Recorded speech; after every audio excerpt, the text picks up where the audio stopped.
Welcome to Kenton Teaches. Enjoy the video. You begin by confirming prerequisites and taking the first actionable steps. Open your browser and go to About to note the current version. This tells you if an update is needed. Once done, make a quick backup of bookmarks and saved passwords or confirm sync is on, because updates can reset settings. Make sure you have stable Wi-Fi or plug into Ethernet, and close unnecessary tabs and heavy extensions so the update installs smoothly without running out of memory. Now continue with the core update process. Use the browser's built-in update option in Settings or check the Help menu and choose Check for Updates. If an installer downloads, allow permission prompts and follow the on-screen steps. Grant admin rights if asked so files can replace older components. Make sure not to interrupt power or network during installation.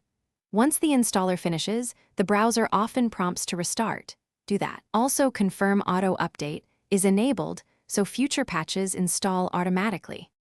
To finish, restart your browser and, if needed, restart your device. Then open About again to verify the new version. Re-enable extensions and log in to sync to restore bookmarks and passwords. Make sure pages load correctly. If a site looks wrong, clear cache and try again. If the update fails, reinstall the browser from the official installer, temporarily disable antivirus that might block installers, or reset browser settings. That single troubleshooting. Thanks for watching. Please subscribe if this video was helpful.